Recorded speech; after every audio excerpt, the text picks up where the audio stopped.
Հայաստանի վարչապետ Նիկոլ Փաշինյանը ստացել է ԱՄՆ նախագահ Դոնալդ Թրամփի պաշտոնական հրավերը Խաղաղության խորհրդին որպես հիմնադիր անդամ միանալու վերաբերյալ։ Փաշինյանը սիրով եւ պատասխանատվությամբ ընդունել է առաջարկը, վերահաստատելով Հայաստանի հանձնառությունը խաղաղության առաջ մղմանը, հայտարարել է Փաշինյանի խոսնակ Նազելի Բաղդասարյանը։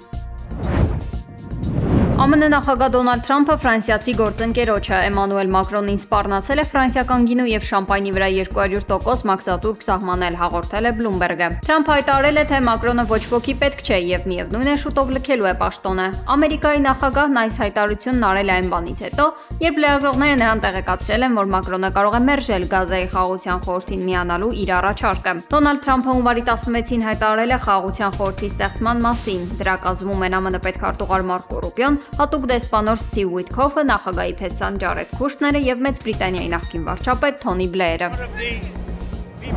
You asked what did we do about it? The first thing I did. Գազայում թուրքական կամ կատարական զորքեր չեն լինելու, հայտարարել է Իսրայելի վարչապետ Բենյամին Նեթանյահուն։ Նա նշել է, որ ամերիկյան կողմի հետ կան համաձայնություններ Գազայի կառավարման կոմիտեի վերաբերյալ։ Գազայի հատվածում Թրամփի ծրագրի երկրորդ փուլով Համասը կզինաթափվի, իսկ Գազան կապառազմականացվի։ Իսրայելի վարչապետը վերջին օրերին բացահայտորեն անհամաձայնություն է հայտնել ԱՄՆ նախագահ Դոնալդ Թրամփի հետ։ Համասի հետապնդումից հետո Գազայի օղակիորեն կառավարելու համար նախատեսված կոմիտեներում նշանակումների վերաբերյալ։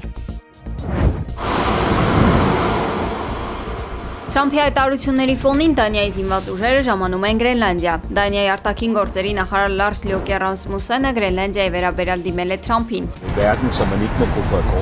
Աշխարհում կան խաղի որոշակի հատուկ կանոններ, որոնք չեն կարող խախտվել, եւ հիմնարար կանոններից մեկը վերջին հաշվով երկրների ինքնիշխանությունն ու տարածքային ամբողջականությունն է, ասել է Դանիայի արտաքին գործերի նախարարը։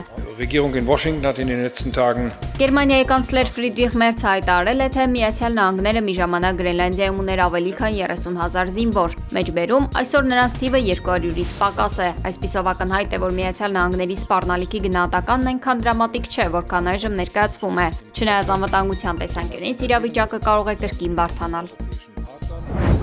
And I may do that for Greenland too. I may put a tariff on. ԱՄՆ նախագահ Դոնալդ Թրամփը Գրենլանդիայի վերահսկողությունը ստանձնելու իր ձգտումը կապել է Նոբելյան խաղաղության մրցանակ չստանալուն, նշելով, թե այլևս միայն խաղաղության մասին չէ, որ մտածում է։ Թրամփը NBC News-ին տված հարցազրույցում հրաժարվել է հստակ պատասխանել արդյոք ուժ կկիրառի Գրենլանդիան գրավելու համար։ Նա կրկնել է համաձայնության չհասնելու դեպքում եվրոպական երկրների վրա մաքսատուրքեր կիրառելու մասին սպառնալիքը։ Մինչ այդ Նորվեգիայի վարչապետ Յոնաս Գարստյոերին ուղղված հաղորդագրությունում Թրամփը գրել էր. Մեջբերում հաշվի առնելով, որ ձեր երկիրը որոշել է 8 պատերազմ կանգնեցնելու համար ինչ չտալ Նոբելյան խաղաղության մրցանակ, ես այլևս չեմ զգում խաղաղության մասին մտածելու պարտավորություն։ Թեև դա միշտ առաջնային է, բայց այժմ կարող եմ մտածել այն մասին, ինչը լավ է Ամերիկայի Միացյալ Նահանգների համար։ Օրեր առաջ Վենեսուելայի ընդդիմության առաջնորդ Մարիա Կորինա Մաչադոն իր Նոբելյան մրցանակը նվիրել էր Թրամփին, նշելով, թե Թրամփն արժանի է դրան։ Միչիգանում ավելի քան 100 մեքենաներ բախվել են իրար ճանապարհի մերկասառույցի եւ վատ տեսանելիության պատճառով։ Տասնյակ մարդիկ վիրավորվել են, բազմակի բախումների պատճառով մայրուղին ամբողջությամբ փակվել է։ Ժամեր շարունակ փրկարարները փորձել են հեռացնել բեռնատարներն ու մեքենաները երթևեկությունը վերականգնելու համար։ Բուլղարիայի նախագահ Ռումեն Ռադևը հայտարարել է հրաժարական տալու իր մտադրության մասին։ Վաղը ես հրաժարական կտամ Բուլղարիայի Հանրապետության նախագահի պաշտոնից։ Ցանկանում եմ նշել, որ նախագահի եւ փոխնախագահի պաշտոնում 9 տարիների ընթացքում մենք ցույց ենք տվել, որ կարող ենք արդյունավետ եւ ներդաշնակ աշխատել։ Բուլղարիայի նախագահը հաստատել է, որ պետության ղեկավարի պարտականությունները կկատարի փոխնախագահ Իլիանա Յոտովան։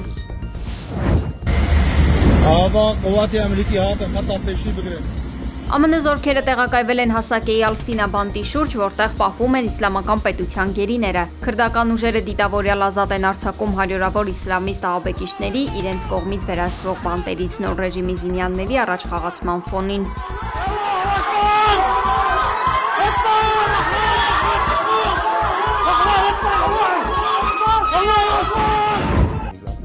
Մոլդովայի արտաքին գործերի նախարարությունը անհրաժեշտ քայլեր է ձեռնարկում ԱՊՀ-ից լիարժեք դուրս գալու համար, հայտնել է արտաքին գործերի նախարար Միխայիլ Պոպշոյը։ Նախարարի խոսքով դա տեղի կունենա միայն համաձայնագրերի փաթեթից ամբողջական հրաժարվելուց հետո։ Մոլդովան իրավաբանորեն կդադարի ԱՊՀ անդամ լինել, թեև նրա մասնակցությունը կազմակերպությանը փաստացի կասեցվել էր ավելի վաղ։